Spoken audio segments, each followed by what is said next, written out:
ईसा के जन्म के 327 साल पहले मगध साम्राज्य पर नंद वंश के राजा धनानंद का शासन हुआ करता था।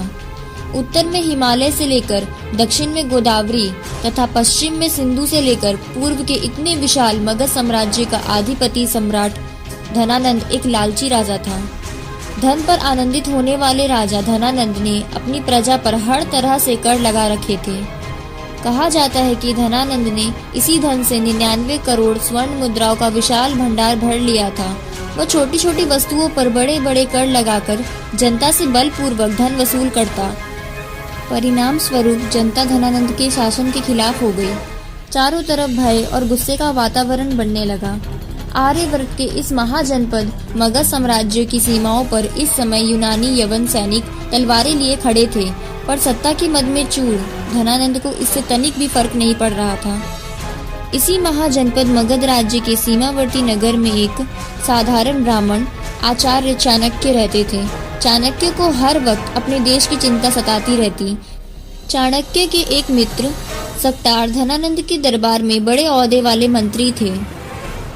अंत चाणक्य ने सक्तार के साथ मिलकर धनानंद के शासन को समाप्त करने के लिए एक योजना बनाई, पर इस योजना की खबर महामती देवीदत्त के पास पहुंच गई।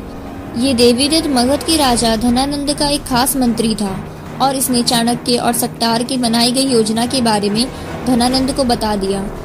अपने खिलाफ चल रही योजना के बारे में सुनकर मगध सम्राट धनानंद ने अपने मंत्री सक्तार और चाणक्य को बंदी बनाने का आदेश दिया।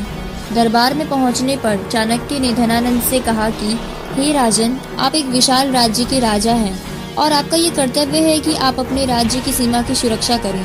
जैसा कि आप जानते हैं कि यवन के सैनिक हम पर कभी भी आक्रमण कर सकते हैं, तो उन्हें रोकने के लिए मैं आपको अपनी रणनीति बताऊंगा।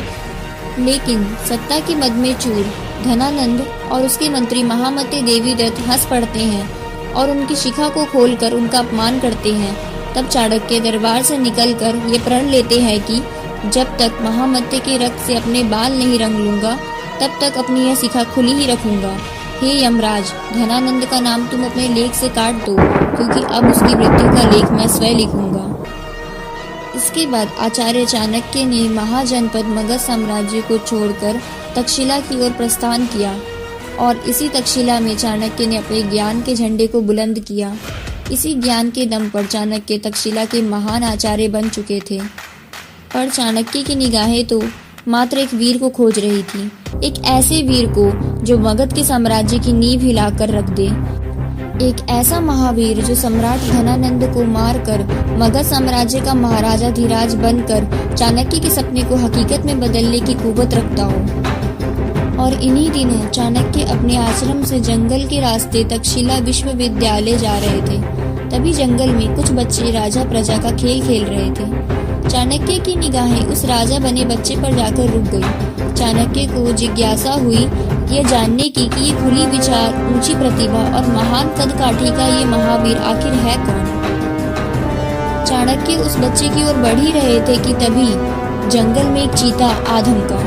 चीते को देखकर सारे के सारे बच्चे भाग गए, पर वो राजा बना हुआ वीर बालक झट से अपनी तलवार निकालकर चाणक्य की ओर बाघ के सामने दीवार बनकर खड़ा हो गया। चीते के चाणक्य तक पहुंचने से पहले ही वह वीर चीते से भिड़ गया और उसने चीते को धराशायी कर दिया।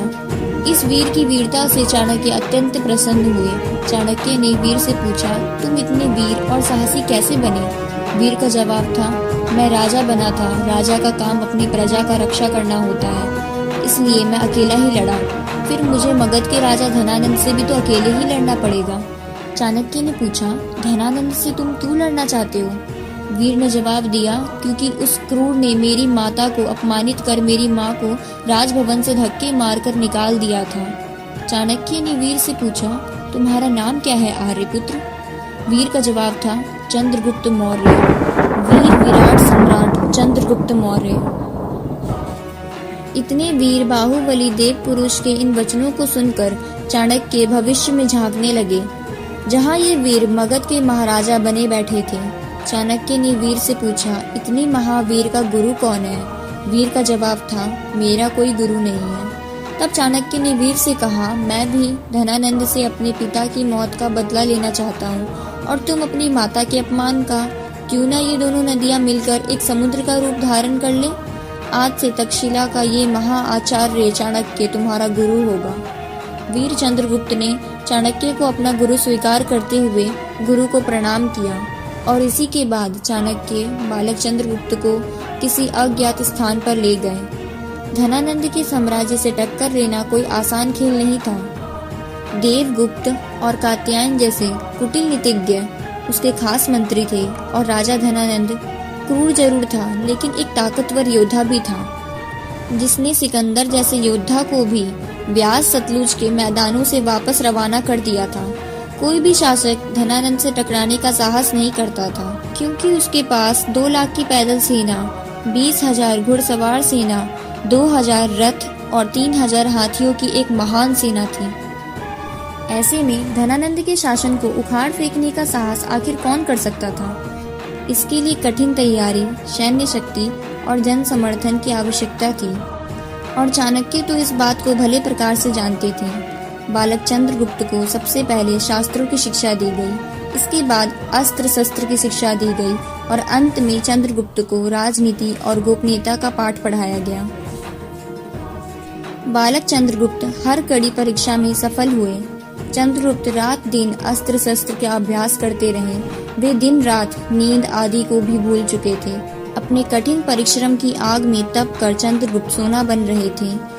चाणक्य भी वीर के अभ्यास को देखते रह जाते। लगभग कुछ सालों में बालक चंद्रगुप्त एक महान योद्धा बन चुके थे। अब चंद्रगुप्त के परीक्षा का दिन आया। तब चाणक्य ने चंद्रगुप्त से कहा कि जाओ, अब उसी जंगल में फिर से जाओ जहाँ से तुम आए थे। जंगल में रहने वाली जातियों और जनजातियों को इकट्ठा करो और उनमें से योद्धाओं को चुनो और एक राष्ट्रीय सेना का निर्माण करो और आदिवासियों में जन चेतना जागृत करो, उनको संगठित करो। लेकिन ध्यान रहे, ये कार्य बहुत ही गुप्त तरीके से करना है। जब ये कार्य संपन्न हो जाए तब तुम मेरे पास वापस आ जाना। चाणक्य को प्रणाम करते हुए चंद्रगुप्त ने कहा, जो आज्ञा गुरुदेव। इतना कहने के बाद चंद्रगुप्त ने अपनी तीर तलवार उठाए, तलवार को अपने कमर में घोंसा और घोड़े पर सवार होकर फिर से उस जंगल की ओर चल पड़े। अब वो एक बालक नहीं थे बल्कि एक युवा योद्धा चंद्रगुप्त महान बन चुके थे। इस वीडियो के अगले भाग में हमारे साथ जुड़े रहिए। देखिए किस प्रकार चंद्रगुप्त मौर्य ने धनानंद के साम्राज्य को जड़ से उखाड़ दिया। अगर ये वीडियो पसंद आया तो इस वीडियो को लाइक जरूर करें।